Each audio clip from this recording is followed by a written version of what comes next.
Alright, people, check it out. Zest for Life, aka Fresh Mark Scents.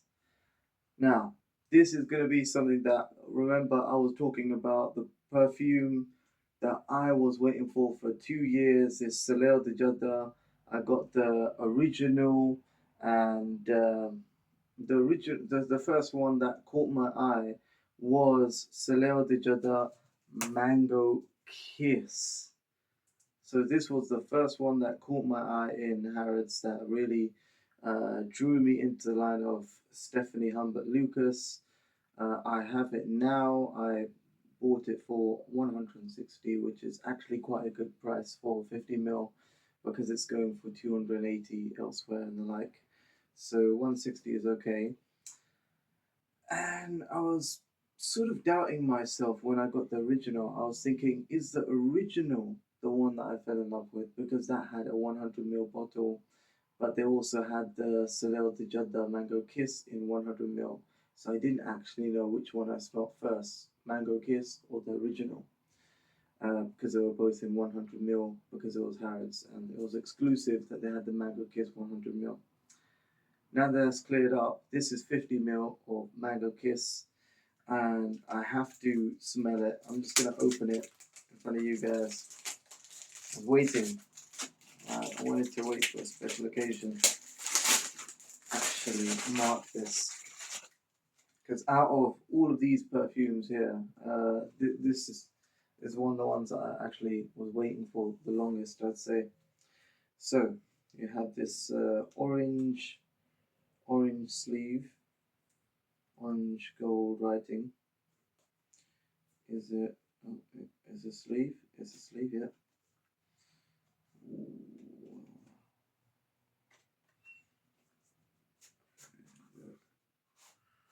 There you go. And then gold writing on the inside. So gold, so orange gold on the outside, gold on the inside, which is the standard colors. Oh. Smell it while just opening the box. There we go. It's the one with the turquoise jewel in the middle. Quite similar to my ring, actually. Similar color. Yeah.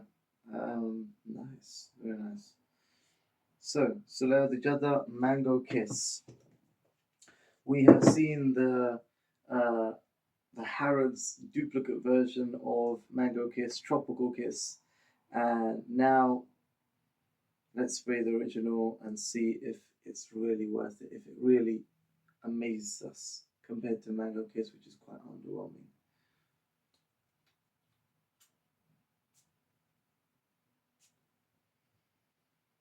Wow. Strong mango. I'm going to one on the clothes as well. So, one on the neck and one on her. Opening with a burst of strong mango. The chamomile is there, but it's not strong yet. We have, it's like a dried mango, that concentrated mango smell. Like it's drenched in syrup or something, like it's a candied dry mango. And the juice is like an orangey mango juice with it. And as for the green notes, they're dark, slightly herbal, and there's also dark green waxy leaves. So you did get those waxy leaves. You did get those waxy leaves in Tropical Kiss, but they were sort of exaggerated and sort of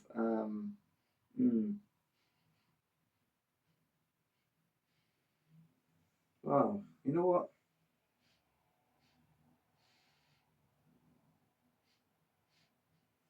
At this point, the dark green note in Tropical Kiss that is actually quite on point. It does have that same dark green, raspy green note, but it has less complexity. I do understand what they're doing in the Tropical Kiss now that I smell this. They're trying to get the dark green, sour nature out, but the mango just isn't as realistic.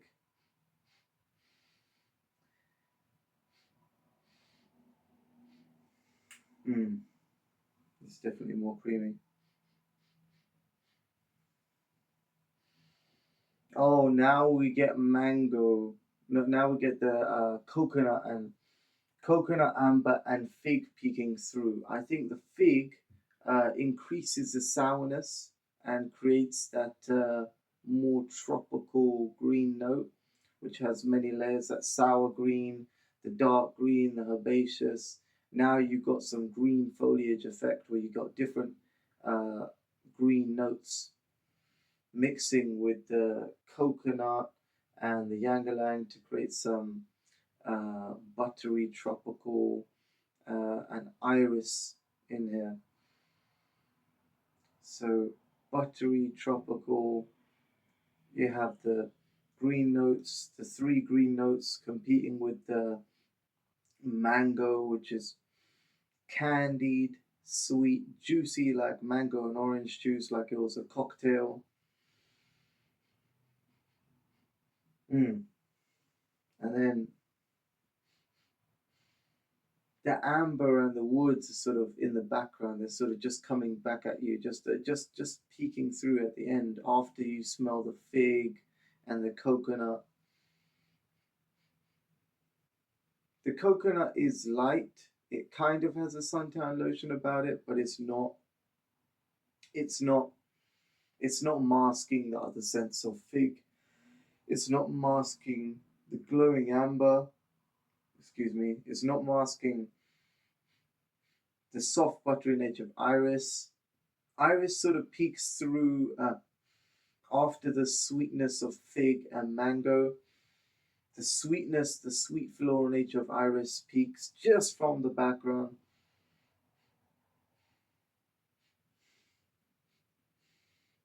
It's fantastic. I think this is the boldest out of the three, and that's why it grabs attention the most. But now when I'm smelling it, I think the original is the best crafted one, and definitely if you were to wear this on top of the original Soliel de Jeddah, um, wow, the mango note would be bolstered by extra because they do have fig in the original, and they do have the iris butter. So the iris butter, the sweetness of that, and the green nature of fig is just going to be bolstered with a leather note, and the mango and leather. The mango of the original is sort of darker. It's there. It's not noted as one of the notes on the original, but it's there. This mango is sharper. It's more of a candy. It's there for longer, but it's I think it's going to be there for it because it's already starting to fade. To be honest, well, it's trying to stick in its own way. It's sort of macerating on the hand, and that sweetness I don't think it's going to last for more than 1 hour anyway. It's hard to get a citric or fruity scent out there for more than an hour anyway. Unless you're doing a Mansera, you've got Sicily. That is the most fruity perfume you're going to get really, because that lasts 7 hours. This what is it? Sicily and all these ones. Yeah, Sicily. I mean, this lasts quite a few hours with the fruity nature of it. But when you compare the fruits of this, yeah, the fruits of this, these are bold, and it's almost like when you think about it, the mango was there just to accentuate the heat of the sun. It's not actually meant to be a fruity perfume. It's supposed to be a tropical fruity, but it's not going in all directions. It's going in a sunny, glowing, uh, bright direction, and all the notes are supporting that. But it's not trying to do too much.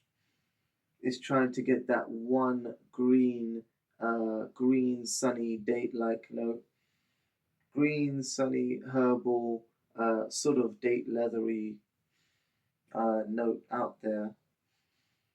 The sort of note of like a desert, like a but the fruits and the brightness of it. It's just doing that, and all of the notes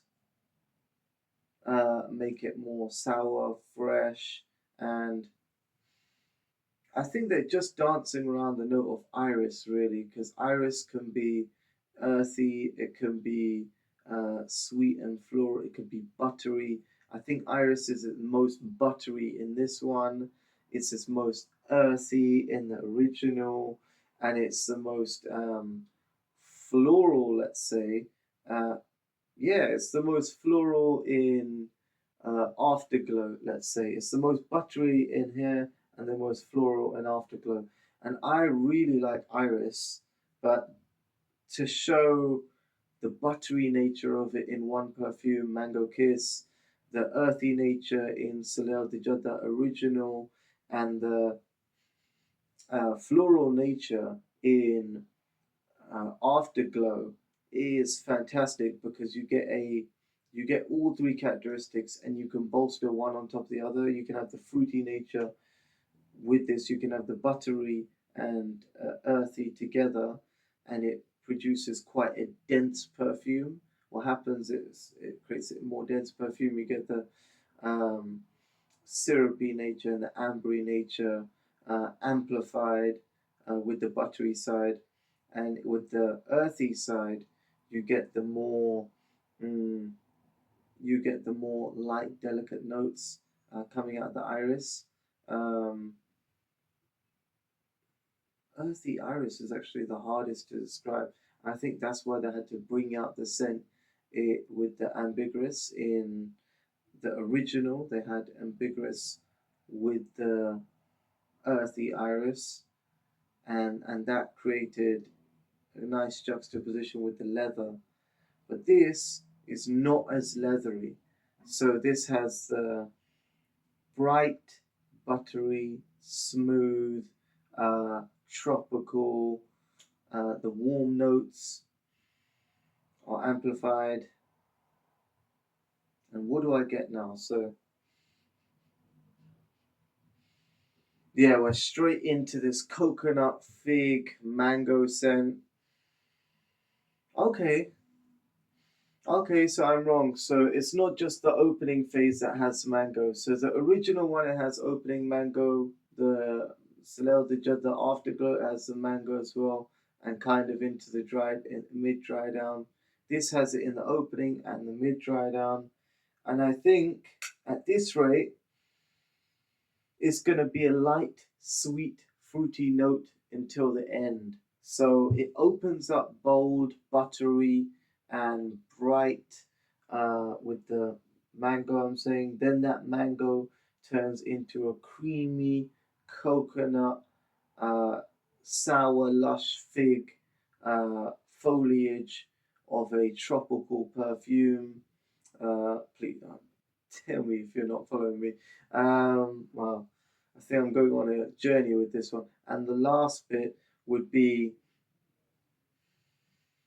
uh, a sweet, light, bright, effervescent mango. So just the sour, sweet note of it. Um, So you're left with a light that will trail into Soleil de Jada afterglow. So it kind of turns into afterglow at the end. So what people like about this is that the bold buttery nature of mango catches attention, and then the ambery resinous nature comes out at the end. So it doesn't really have the earthy side. It goes straight from the bold and bright to the ambery nature, which leads into afterglow. So it starts as the boldest and it ends as almost the most resinous being afterglow. So it starts buttery and ends like afterglow. Wow. Well, that is the chronology, let's say, from this perfume and how it changes. But that doesn't mean anything if you haven't smelt it before. But the surprising thing is the way they tried to copy this perfume, the Tropical Kiss. I think they just about got the green note, and other than that, they're completely off because they don't have.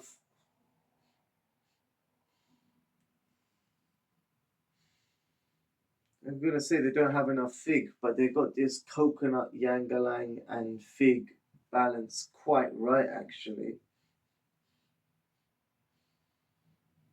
It just needs to be slightly more buttery or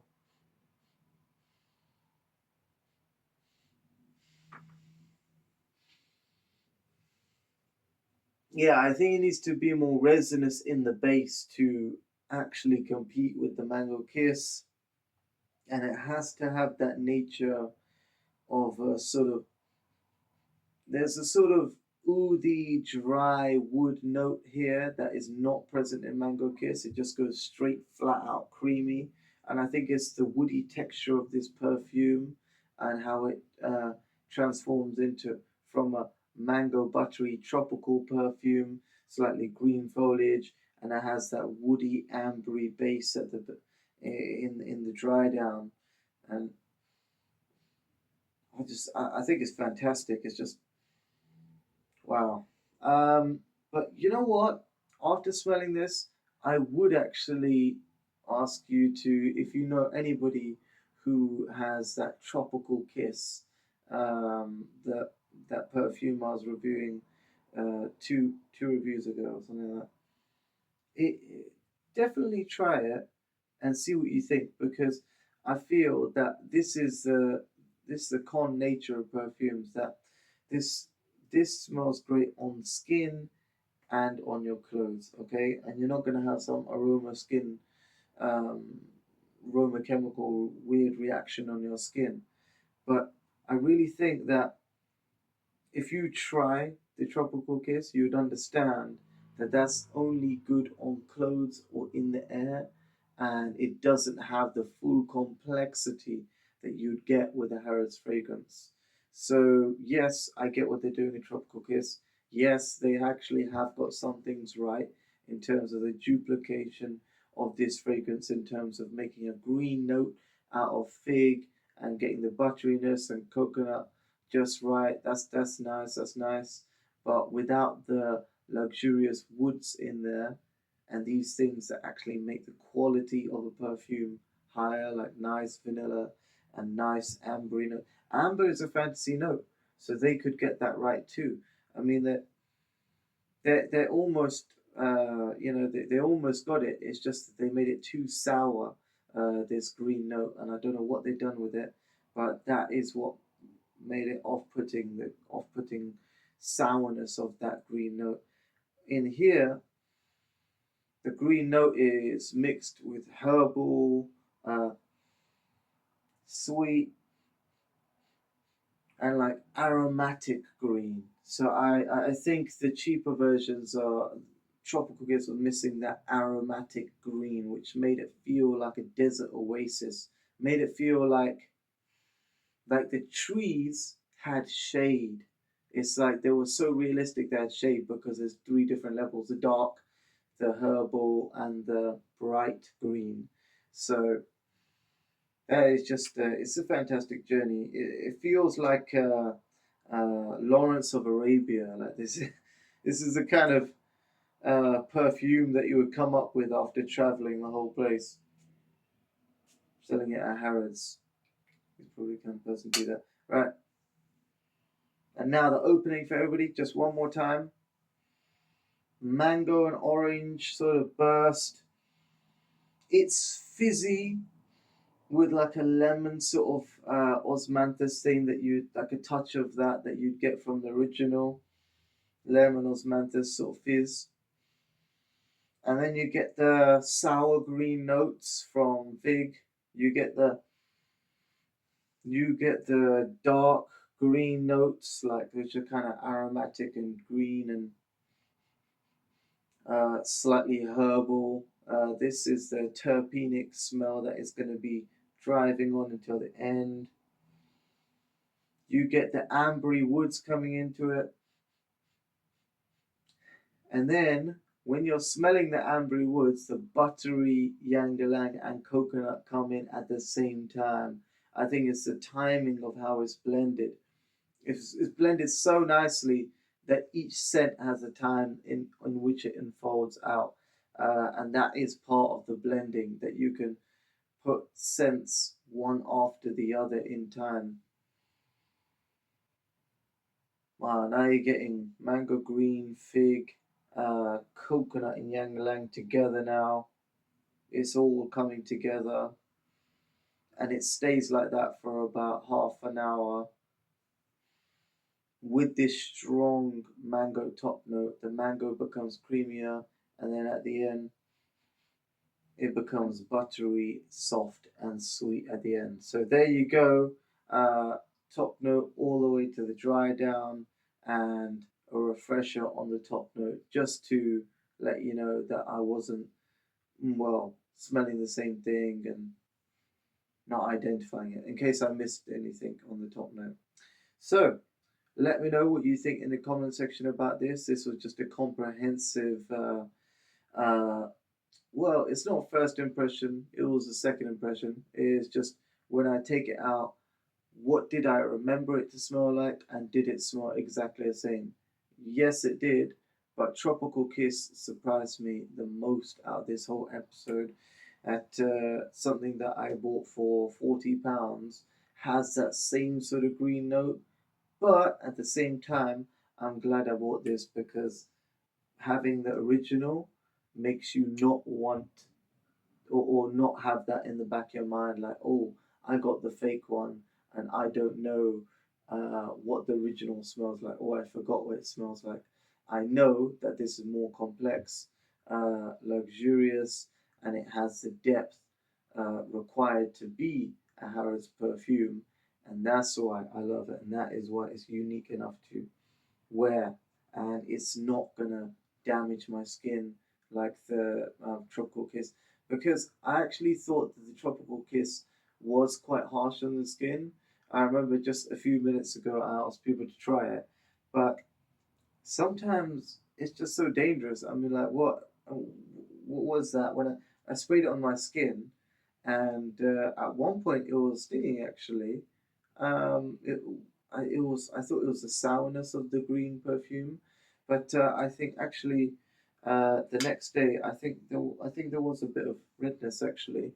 So be careful, because some of these cheap perfumes like Tropical Kiss, the Alhambra, whatever, Mason Alhambra, these different companies, um, they don't really they don't really have your best interests in mind when it comes to the aroma chemicals that they use. Some people can handle them on their skin, but it's not for everyone. So I would suggest trying the original, uh, smelling the fake one so you can understand what quality is, and seeing if you really come back for it. Because there are a lot of perfumes that you can have a strong fruity note like Sicily, and you wouldn't have to pay so much, and it would be blatant, it would be obvious, an obvious fruity note. But for the people who really enjoy mango and want something more sophisticated out of it, check out Mango Kiss by Stephanie Humbert Lucas. That's all, people. Whatever you do, stay free and stay fresh. Oy, this is the scent of the channel. This is my favorite scent so far, and I'm so happy to have 300 subscribers. Thank you for making it with me. Thank you for making it happen. Take care and stay fresh.